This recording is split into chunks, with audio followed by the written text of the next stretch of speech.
You know what's funny? I said to myself after this episode of The Real Housewives of Atlanta that I needed to go back into the archives and figure out this whole situation with R. Kelly and Porsha. So it's so funny. I actually have my own copy of The Pursuit of Porsha right here. That is so crazy. And when I went to go pick up the book, because I was like going downstairs just now, I was like, you know what, before I start this review, let me get my ducks in a row, right? And so I said, I got the book. Let me just go downstairs and get it. And what do you know? As I open up the page, I open up the book, y'all, to page 78, where she is talking about the whole R. Kelly situation. Now, I got to tell you, I got to be real with y'all. I did not actually read this book when I first got it. I am what you might call a book hunter. I will go into the Barnes and Noble and I will just look for books that I want to read, right? And of course, it's Portia, so I'm gonna want to read it. I want to see what it's about, and I want to support the housewives. I feel like I spend a lot of time talking about these housewives and people from these shows. So I also feel like I should be supporting them in some way, shape, or form as well, because without them doing what they do, I really wouldn't be able to do what I'm doing, right? I could still do some things. I got a lot of skills.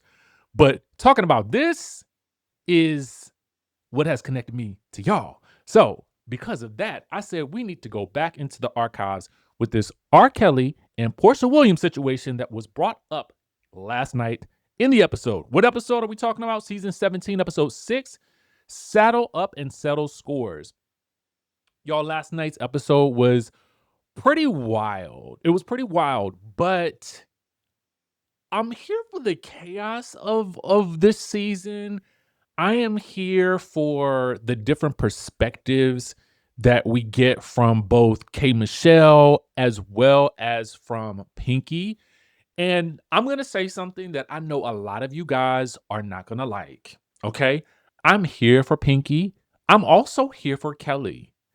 And y'all know, first of all, I love me some Portia, but you also need somebody who is not afraid of Portia. That's Kelly. Kelly is not afraid of y'all might find her annoying, and I know a lot of y'all might not like her because you like Portia. But I would like for you to think about this. Let's try to maybe normalize being able to love a favorite character, but also like their their antagonist, right? Their opposite, the person that is their current foe. And right now that is Kelly. And the reason I say this is because Portia is really the HBIC of this show. And in most shows, I'm going to tell you guys the truth. You usually need two leads, okay? Because the show is usually as good as the two leads. When you think back to the Real Housewives of Atlanta back in its golden era in the beginning, I would say that those leads were technically Nene and Kim, right? Nene was definitely the HBIC, the centerpiece, but she needed someone that could go toe to toe with her. And probably one of the only people that I think Nene really respects in that, like from that time, is Kim as the person that she used to go at it with the most. Now, of course, we've had Claudia come in and go toe to toe with Nene. Portia has gone toe to toe with Nene. Candy, Kenya, even Cynthia has had to go toe to toe with Nene. And so it eventually always happens. But who are the most iconic? And I think it's going to be Nene and Kim. Think about Potomac. Giselle and Karen are the co-leads of that show, and it works best when you have both of them there. As we saw this past season, without Karen there, Giselle was forced to lead the girls, and then they didn't even give her a package at the end of the season. Like, what? What are we doing? Okay. What are we doing here without Karen? So now that Karen is back in the mix, I think we'll be back on a really solid ground with that show. The same can be said for Beverly Hills. When you take away Lisa Vanderpump, you're left with Kyle. Kyle, again, the show is as good as your lead. And without a proper co-lead, everyone then acquiesces to what the lead wants or does. And that has made Beverly Hills super bland because Kyle, at this point in time, is very, very interested in protecting her privacy.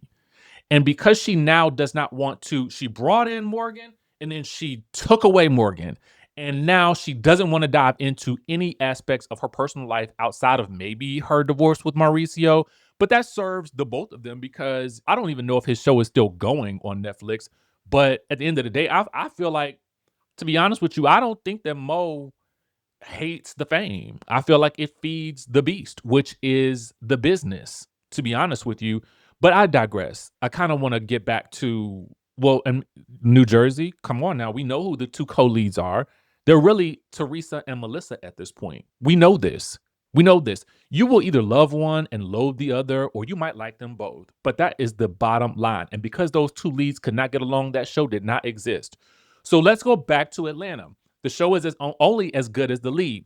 Porsha is charismatic. She's funny. She's bubbly. But at the same time, she's also sometimes, truthfully, an unreliable narrator. We know this.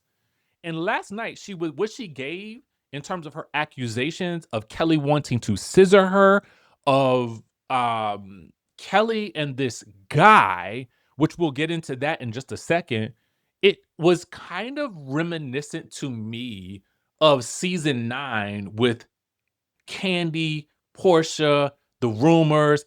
Phaedra's now a part of this whole situation.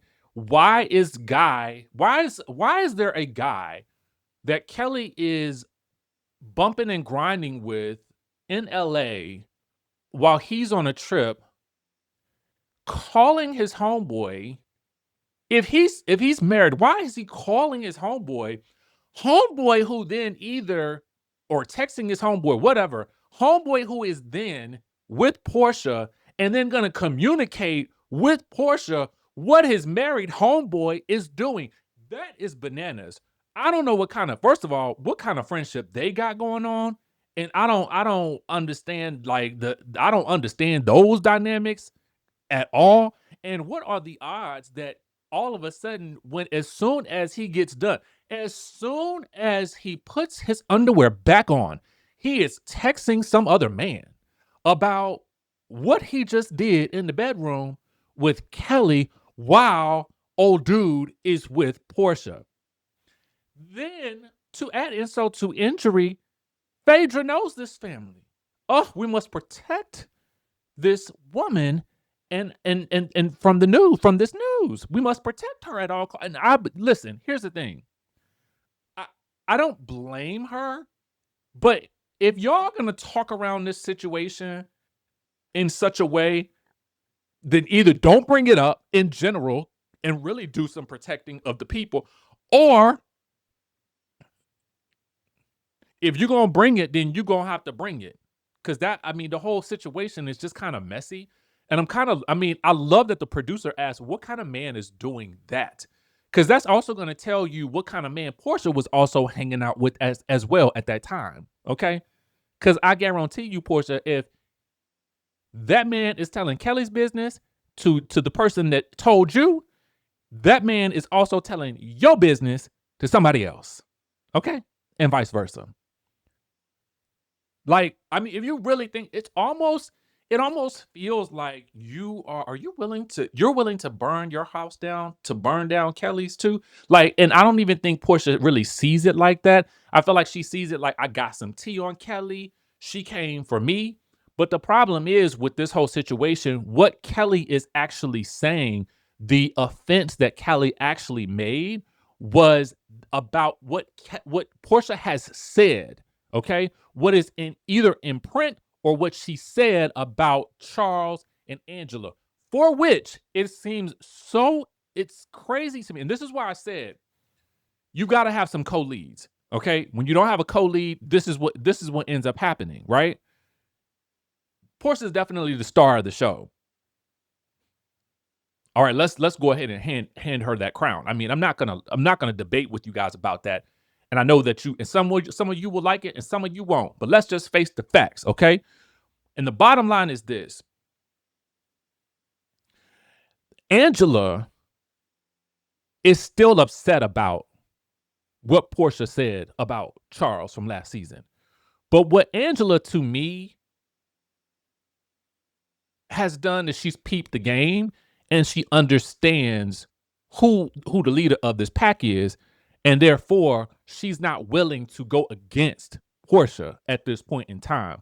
I don't think it would be smart. I don't think she thinks it would be smart for her gameplay, but it will be definitely very cool for her to spread the gossip amongst the rest of the girls because yes, she can take them easily, but can she take Porsha? Okay. Because at the end of the day, what Porsha said was, I could take your man. Essentially. And I feel like Angela's like, girl, no, you cannot. Okay. And I'm not even gonna make it a way for you to even think that you can, whether you was joking when you said it or not. Which I do believe that Porsha was joking when she said it, but it's not the type of joke you should be making, especially within the context of this group and within the context of what just happened with you and Simon and Fallon and what the people are saying about you as a result of that. So then I had to go back. Also, the second example that Kelly is talking about is actually detailed here in the black and white in the memoir. So in the memoir, I'm gonna give you the synopsis because I was like, can I get a brief overview of this, like the Cliff's Notes version? So we will give you that. All right. So she reveals a previously secret 2007 encounter with R.Kelly, detailing a chaotic and detrimental intimate relationship as she experienced in her mid-20s. Okay. She described being lured to his home under the guise of a music career, locked in a room, and subjected to coercive demands. And this was when she was around 25. Okay. So she, you guys can read the book for the rest, right? Because I don't want to go all the way into the rabbit hole with this. But then I said to myself, I was like, oh, well, let's just see if, was he married then? And so you could just Google it and it says he was technically married, though he and his wife, Drea, were separated and in the process of divorcing. They were married in 1996, filed for divorce in 2006, and officially finalized divorce in 2009. So if this happened in 2007, Kelly is technically on paper correct. I mean, she is. She's correct in her statement of what she was trying to say about Porsha. Now, we can get into the where Porsha was at 25, what anybody's at any age, and trying to figure it out. Until we know what the music industry can be like, we know what those situations are like. We now know a lot more than we knew before, right? But in terms of what Kelly was saying, she was actually saying she was basing her statements off of those things. So I feel like in last night's back and forth, I mean, ping pong match, was it as good as Angela and Pinky? No, because I needed the subtitles. I need subtitles for this. When y'all got two people going back and forth with each other, y'all got to give us the subtitles because that is going to make the read stick. Now, Porsha definitely got off a few ones. See, where Kelly went wrong was Kelly then steered the conversation to the liens or whatever on Porsha's house. At this point in time, see, this is where Kelly goes into a territory that you probably should. No. If you had stuck there in your sweet spot, then you probably could have just won that argument or at least came out on top. But when you went in that direction, oh, Porsha was like, oh, no, you won't. Not true with the businesses, not reading the prenup. You should be able to read legal documents better than that. I mean, that's when the tide kind of turned a little bit. Okay. And when the tide turned, it also turned into you also wanted to scissor me. Now that's gonna get into a bit more of the preview for next week, but since the preview's out, I'm gonna go ahead and discuss it right now because it's out. Porsha details another situation for which they were arriving back. They were in Miami, and it was I guess Shamea was also allegedly there, though Shamea has no remembrance of this. At this point, This is where Porsha says, and this is again, this preview's out. I will place it in the description so you can see it for yourself. Porsha basically says that she had to go, I guess maybe into the restroom. They were in Miami after they were on their way back from Grenada. They probably had a layover. She was doing a whole bath. So she had to go do a little tap, tap, tap, tap, tap, tap, tap. And Kelly must have got a peek at that platinum pull and then said, I want that snatch. And so at that point in time, apparently she said it, according to Porsha, to Shamea, who has no memory of this. And then she tried to come with Porsha into Porsha's room after they got off the elevator. And Porsha said she took off running and got off the elevator faster, faster, faster than a troll could climb a tree. Okay. That's what she said Kelly was trying to do. She called her a troll and said she was trying to climb a tree. Okay. Now, see, this is another one of those stories where, because I feel like Porsha is an unreliable narrator, I got to question, girl, is this true? Because Kelly is like, I do not want your hot chili Cheeto punani Donnie. I don't want it. Okay. Don't want it. We have no way of knowing whether or not either of these are true because we were not there when these instances happened. I mean, we just weren't. I don't know. I mean, we know that Kelly says she's not into women. So there is that. Now, maybe if Kelly had admitted to us that she was into the women, then I would be like, oh, well, it maybe could have happened. You know what I'm saying? Because we didn't know the details of the different levels of details of the Porsha and Candy situation. And then last season at the end, at the reunion, it was another layer on that when Porsha said, I kiss Candy at the club, you kiss Candy at the club, talking about Shamea. So I'm like, we don't know what be going on the trips, right? We don't know. We don't know what happened at the house with Bolo. We don't know none of that. All right. Now I'm here for all of the freedoms. Okay. All of the intimate freedoms. Do whatever you please. Everybody here is grown adults. But the problem is, I mean, I do feel like also Porsha called her an SLUT, a sluts. Okay. And so people I saw online were also saying that they were up in arms that Angela, that Pinky said in one of her scenes with Kelly, when Kelly was following up with her, that Angela had to sleep her way to the top to where she's gotten. Okay. Or lay down. Let me say lay down to get there. Right. So people online were like, oh, Pinky is slut shaming her. And I'm like, but Porsha just called Kelly a slut in the confessional. So I guess it just depends on, again, who you like as to what you're offended by. Again, I'm spectating from at this point. I'm spectating. I'm amused. I'm eating with my popcorn. I'm trying to figure out who and what and how did this all come up. I usually prefer my arguments to remain about what the actual argument is about. Okay.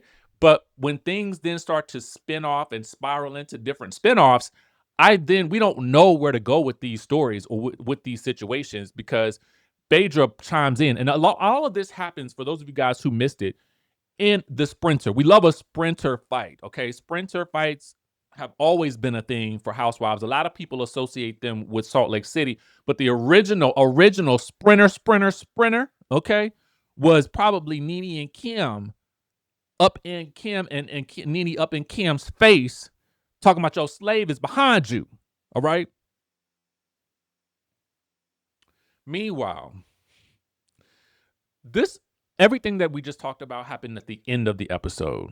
But there was so much to cover with it, I just had to go ahead and dive right on into it. Like, why are we waiting for this, right?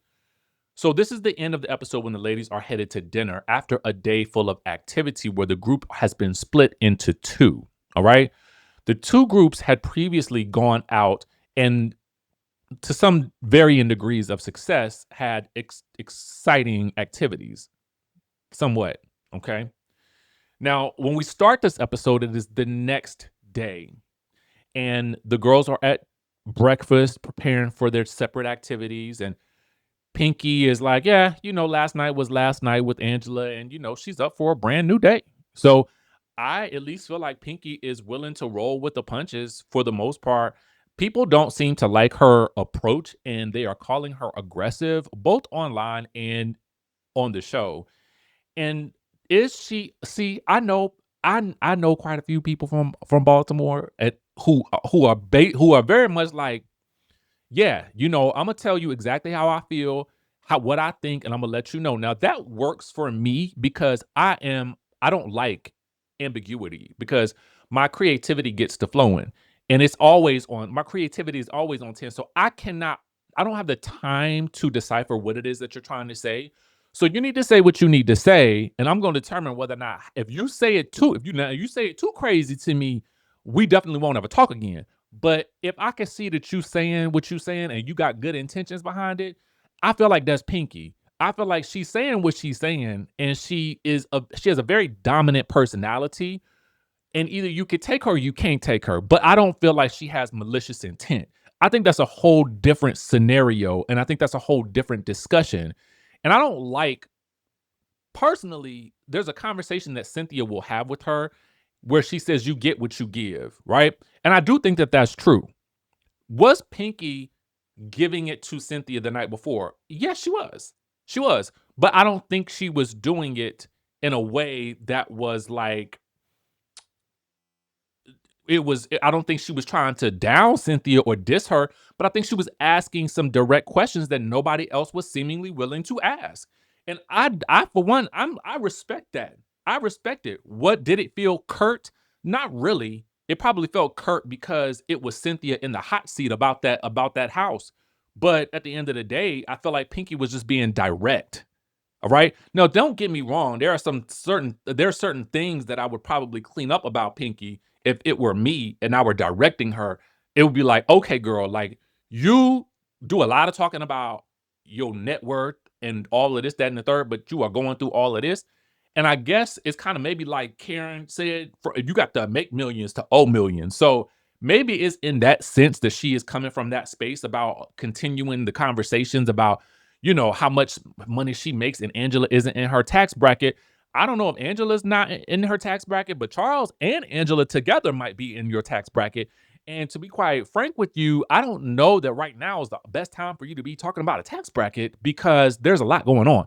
And I'm not trying to be shady when I say that, but I'm just simply saying that when you're going through, like, I think it's great for all of us to have a wealth mindset and for us to understand that your financial situation right now does not determine your worth. Okay. I want to let any of you guys know that because we have all been through peaks and valleys, right? Some of us have been from to the highest of highs in terms of income and the lowest of lows. So we know how to navigate, right? But at the end of the day, even at my highest, I would never say that, right? I would never say some of the things that she says. And at my lowest, I wouldn't even be bothered if she said it about me, right? So what we understand is wealth to me is in your mind. Okay? Wealth is in what you know. And if you know a lot, you can make a lot. Period. Point blank. Side note, for those of you guys that have not registered for our Faceless Content live class tomorrow night, do so. Hop down in the comment section. It'll be pinned in the first comment. It will also be in the description. If you have been trying to make some content and you need some help, you tired of doing that job every day, 40 hours a week, sometimes 50, 60, and you are burnt out and ready to do something different, or you shy, you scared, you don't want to be on camera, I got the thing for you, okay? I'm gonna tell you exactly what I did when I first started, how I messed up, okay? I'm gonna tell you what I did after that. I'm gonna tell you why you shouldn't start and stop, why you should just keep going. I'm gonna show you every single example. So with that being said, for those of you guys who sign up, I will see you at 7 p.m. Eastern Standard Time for 90 minutes. We're going to go straight 90 minutes of fire. Be there. Okay, so back to Pinky. All right, back to the breakfast. They are sitting there at breakfast. And I just feel like Drew, for some reason, to me, and a lot of y'all going to disagree with what I'm saying, and I'm cool with it. But to me, I do feel like for Shamea and Drew, I feel like Shamea is definitely trying to make some strides with Drew. And I feel like Drew is just not trying to feel it right now. Whether or not she just didn't believe, her Shamea's previous apology, which I can understand, but I feel like in the now and present moment, it's like, girl, like just let it go. I mean, I'm bored with it at this point, so y'all can both move on to something bigger and better, which we know is coming for you and K Michelle Drew. So just let it go and move on. Let bygones be because y'all ain't got no beef for real, for real. I mean, unless it is that because now Drew, you are back cool with Porsha, the enemy of my enemy is my friend. Y'all know what I'm talking about. You know what I mean. You know what I mean. I'm sure it is more advantageous for Drew to be friends with Porsha than it is for her not to be. And I don't know. And I feel like again, it's about positioning. And Porsha said something interesting that she said she felt like when K Michelle watches the season back. I saw this in an interview with I think it was with Carlos that she said that K Michelle is going to feel as though she chose the wrong team. Again, to me, that was very Nene coded. The last time we heard playing you on the wrong team was when Nene told that to Sheree about Sheree's allegiance or alliance with or friendship connection with Kim. And then from that point, we didn't see Sheree on the show for a while. So maybe she did choose the wrong team. So that's what I feel like is happening to a small degree. And it's a little bit frustrating for me to watch it in that way because I feel like Angela has a lot of smoke. Angela and Drew have a lot of smoke for like Shamea, and I feel like Angela, you probably should be the one to have more smoke for. You still got smoke with Shamea for laughing about the situation than you do for the person that said it. Now, granted, apologies have been made, and what Porsha does is very good on the show. I will say this: Porsha moves fast, right? So she's gonna apologize if she's gonna apologize, and then she's gonna keep it moving. I like that. I'm cool with it because what that does is that keeps the energy going. It keeps the energy going. So she is correct, and that's why I say the show is as good as your lead, right? And so right now, because again, Porsha is fun, she's effervescent. The show feels alive. The show feels fun and effervescent. And I feel like Porsha is trying to take special care with K Michelle to show her something different. K Michelle is still, to me, seeming like a deer in headlights. Like, and maybe that's her story. I'm gonna tell you guys a secret. When you are on a reality TV show, typically you have a story arc that you are a part of. And sometimes that's known and sometimes that's not. I think, like for me, when I first did reality TV, my story arc was going to be one thing, but when they're following you, if you don't give them that, they are kind of forced to follow what it is that you are actually about and what you are actually doing and going through. And I think the idea for Kay was that, well, we've known Kay and she's been in this world before. What is it going to be like for her now? Which explains to me why she's always in her confessionals talking about, well, this is how I was treated before in the past. And I think you see Porsha trying to help her navigate through, hey, this is how we kind of do things here. You don't have to skip dinner when you don't have glam. Girl, you look amazing, right? Like I said last week, come down looking like cousin It with your bangs in your face and sit at the dinner table at the end under the light that in the shadiest part of the lighting setup. You could do that. You could figure it out if you want to. But don't skip dinner. Go down to the pool. Still film. Maybe work because it's darker down there. I don't really know. Still film. Still didn't end up going up to where the girls are sitting. So I do feel like Portia is trying to help her acclimate to what this is. Because I don't know. I think that there's a person that K Michelle is trying not to be, and I think it may be hindering her like performance as just shown as a housewife because we've seen already glimpses of being a very open person about what she's going through, being funny, effort, like and alive in her confessionals. But I need that same energy in the moment. Okay, don't hold back. Just be the K Michelle that we know that you have been on some of these other shows, and I think you will be fine. Some people gonna like it, and some people not. Because right now, I'm still not getting the Drew beef. I'm not getting it. Did Drew point in your direction when she mentioned that you knew Black on the plane? Yes, but I cannot truly assess whether or not Drew was being shady. Maybe she was, but I don't think it was. Maybe somebody told Drew that, hey, she knows Black and he's been in her DM, so maybe that's why she said it. Like, let me just go ahead and put it out there. I know you know him, and so it's not really a thing, or maybe she was being shady. Either way, I didn't think I feel like sometimes K Michelle is like maybe in her head and analyzing. After I think she is still shell shocked after that Kelly situation, and now she's on the lookout for anybody that's going to either throw a shade bomb her way or what they're trying to do because of what she is seeing unfolding in front of her. And I think it's just kind of pushing her more and more inwards.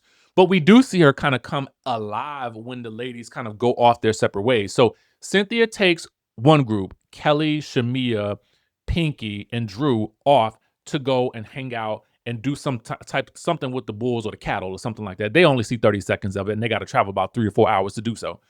K Michelle and Angela and Porsha and Phaedra go off to the horses. They seem like they have a good time.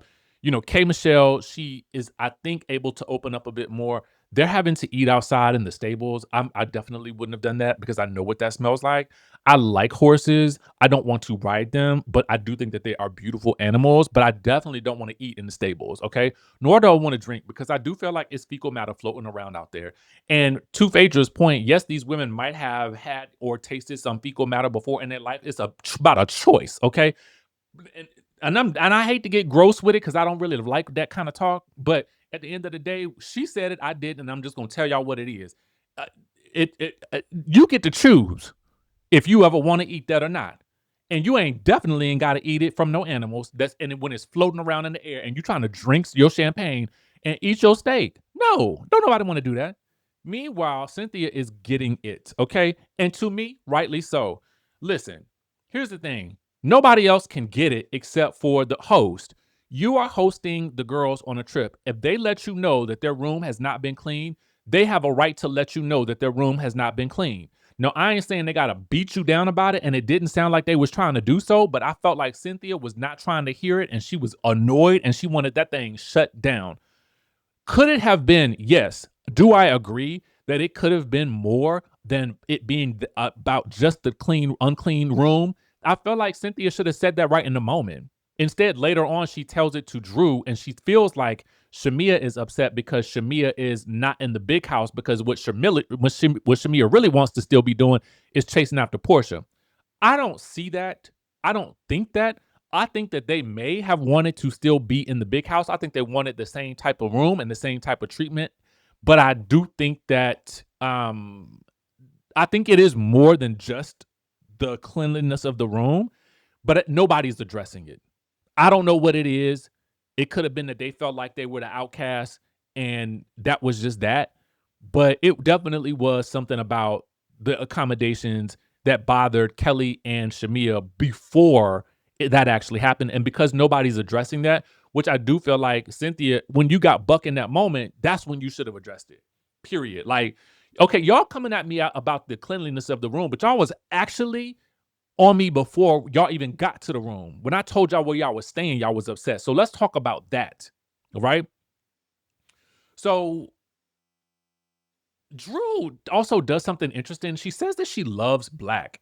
And I couldn't tell if that was like a simple, like sometimes I say I love a person, right? And I got love for you. That does not mean in love. I I took what Drew said as that and not in love because I just don't see that happening. Last week they were just friends and she wasn't even claiming him like that, and this week she's in no, I don't believe that. I don't believe it, and I don't believe she meant that either. So I'm just gonna keep it a buck with y'all and tell y'all I don't feel like she meant it that way, and I feel like the rest of the ladies are running with it for whatever reason.